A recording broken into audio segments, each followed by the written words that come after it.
Welcome back. C programming language tutorial number 35 में हम detail में बात करने वाले हैं नेस्टेड लूप के हवाले से। आपको याद होगा कि जब हमने सिलेक्शन स्ट्रक्चर की बात की थी उस वक्त हमने एक टॉपिक डिस्कस किया था नेस्टेड इफ एल्स के हवाले से।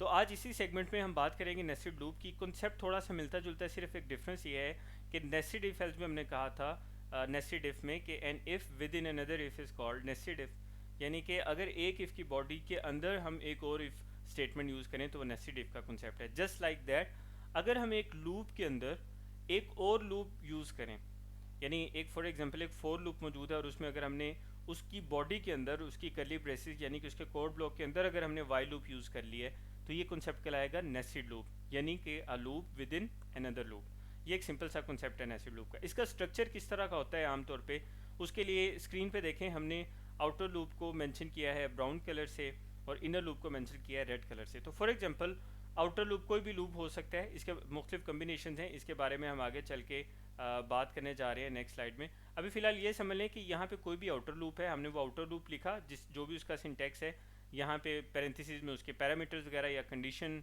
जो भी है वो हमने यहाँ पे आर्गूमेंट्स पास किए और यहाँ से इन कर्ली ब्रेसेस से लेके ये starting from this curly bracket up to this one, ये जो सारा कोड ब्लॉक है, ये सारा कोड ब्लॉक ये इस आउटर लूप का कोड ब्लॉक है।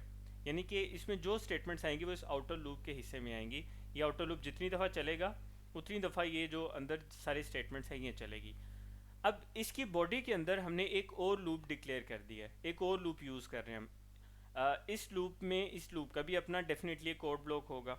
तो अगर फॉर एग्जांपल फर्स्ट साइट्रेशन है आउट इस लूप की, तो उसमें ये जो इनर लूप अगर 5 दफ़ा चल रहा है तो इसका मतलब इसकी फर्स्ट साइट्रेशन पे ये लूप चलेगा 5 दफ़ा और फिर उसके बाद ये यहाँ से जब ये लूप ख़त्म होगा, क्लोज होगा, टर्मिनेट करेगा, तब ये बाहर आएगा और इसकी सेकेंड आइट्रेशन की तरफ आएगा। तो यूँ एक नेस्टेड कॉन्सेप्ट बन जाएगा। ये हमें बहुत ज़्यादा हेल्प आउट करता है जब हमने इस तरह का डाटा स्टोर या प्रिंट करवाना हो जिसमें हमारे पास मल्टीपल सिनेरियोज में चीज़ें चल रही हों, लाइक कॉलम और रोज़ की फॉर्म में चीज़ें चल रही हो कम्बिनेशन में। उस सूरत में ये जो नेस्टेड लूप है ये हमें बहुत ज़्यादा हेल्प आउट करता है। ये जो बाहर लूप है, जो लूप हम पहले यूज़ करते हैं, इसको हम आउटर लूप बोलते हैं। एक्सटर्नल लूप भी बाज़ जगहों पे आपको लिखा हुआ मिलेगा।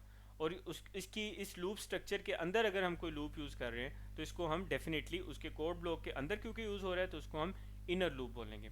तो ये तो एक सिंपल सा स्ट्रक्चर है किसी भी नेस्टेड लूप का।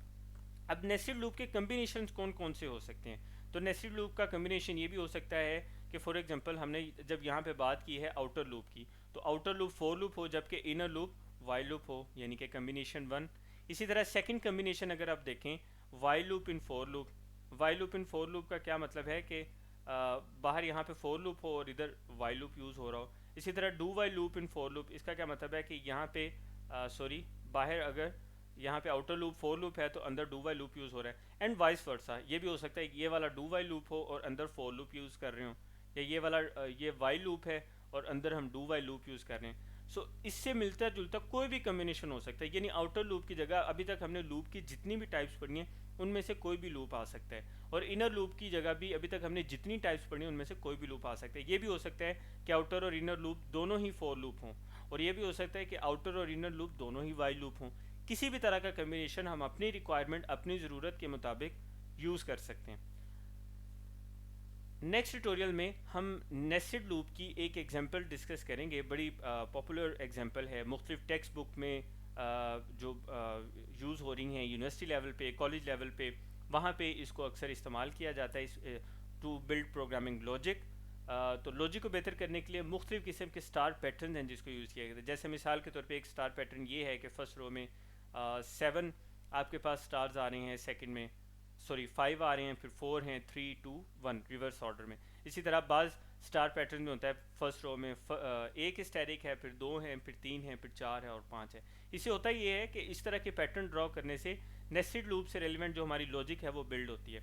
यहाँ पे अगर आप इमेजिनरी गोल करें तो ये बेसिकली ये देखें कि ये एक कॉलम बन रहा है, फिर ये सेकंड कॉलम बन रहा है, फिर ये थर्ड रो बन रहा है। तो रोज़ और कॉलम्स का कॉन्सेप्ट है जिसमें हमें बहुत ज़्यादा फैसिलिटेट करता है नेस्टेड लूप। तो इस चीज़ को आपने जहन में रखना है कि हमने नेस्टेड लूप की सिंपल एक डेफिनेशन देखी, स्ट्रक्चर देखा उसका, उसके मुख्तलिफ कम्बिनेशन की बात की, और ख़ास तौर पे हमने ये बात की कि जब हमारे पास कुछ ऐसा डाटा स्ट्रक्चर आ जाता है जिसमें डाटा हमारे पास रोज़ और कॉलम्स की फॉर्म में अवेलेबल होता है, या हमने मैनेज करना होता है, या प्रिंट करना होता है, या उसमें वैल्यू स्टोर करनी होती है।